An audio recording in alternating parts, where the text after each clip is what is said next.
What I want to do is start off with a question.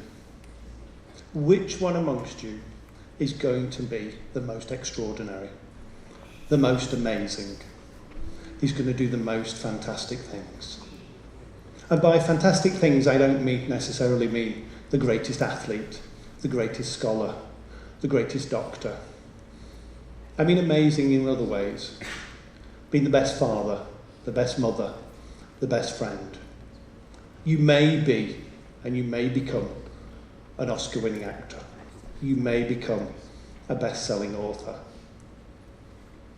But we don't know. We don't know what's going to happen. We don't know which of you might fulfill one of those roles, because we all have hidden potential. Often, we don't realise that, and we don't see it.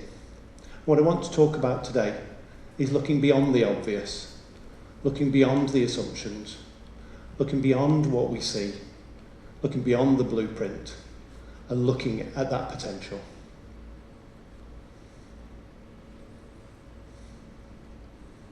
We make assumptions. We look at people and we make assumptions about what they are and who they are. We look at their behaviour, we look at their dress, we look at their hair, we look at their actions, we look at their language, and we make an assumption. And we do that as people. We do that as friends, we do that as teachers, we do that as parents. But we make an assumption. We assume that loud is confident. We assume that being good at maths means you're clever. We assume that because you're quiet, you have nothing to say. We make assumptions. What I want to challenge you to do, to leave today, is to look at each other and look at yourselves and look beyond that. Look at the potential in people and try and be able to recognise that. And to talk about 3 people briefly. Hopefully, maybe 2 of these people you recognise. Maybe the 3rd you don't. That's where the maths comes in. I had to pop it in somewhere. The gentleman on the left, Jack Ma. Jack Ma is worth, roughly at the last count, $39 billion. A lot of money. He's very successful. But he wasn't always successful. Jack Ma was a failure. At some point in his life, he was a big failure. It took him 3 times to get into university. He went for a job at McDonald's. And if you Google the numbers, they change. But it doesn't matter. He went for a job at McDonald's. Actually, it was KFC. Same kind of thing. With 23 other people. 23 people were given a job. Jack Ma wasn't. He was the only person out of 24 people not to be given a job at KFC. His potential wasn't obvious when he was growing up. His potential wasn't obvious when it was there. But it became more obvious. Michelle Yeoh was born in Ipoh, not very far away. And Michelle Yeoh had potential. Michelle Yeoh became a ballet dancer, and quite a good one.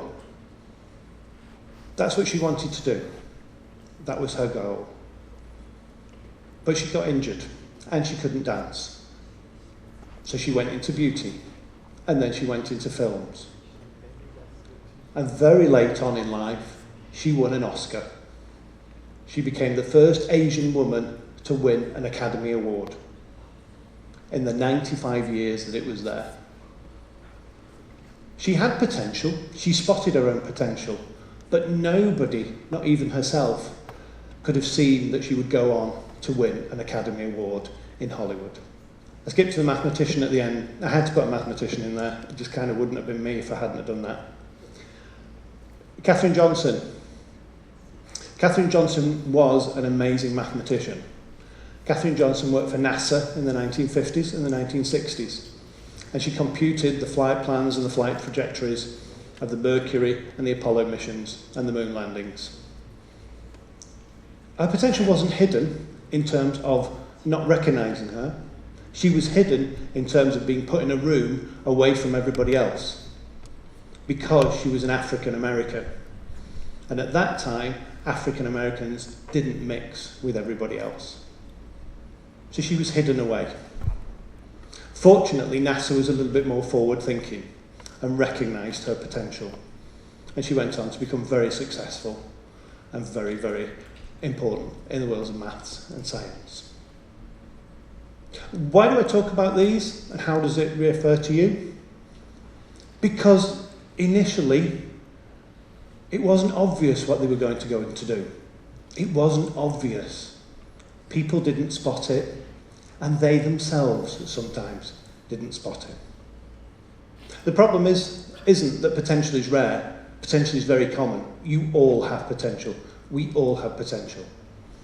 The problem is that it's difficult to see, and it's hard to find.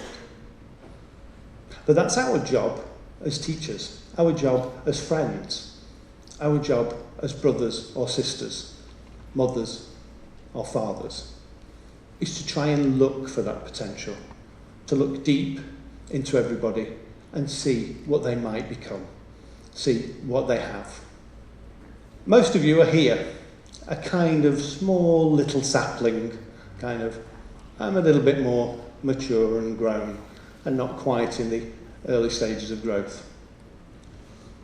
What's it going to become? Again, we don't know. This could be a tree. It could be a flower. We don't know how big it will grow. We don't know how long it will take to grow. We don't know what it's going to look like when it's finished. We don't even know when it will be finished. One of them will become an amazing parent. One of them will become an amazing scientist. One of them will become a fabulous author. Which one? We don't know.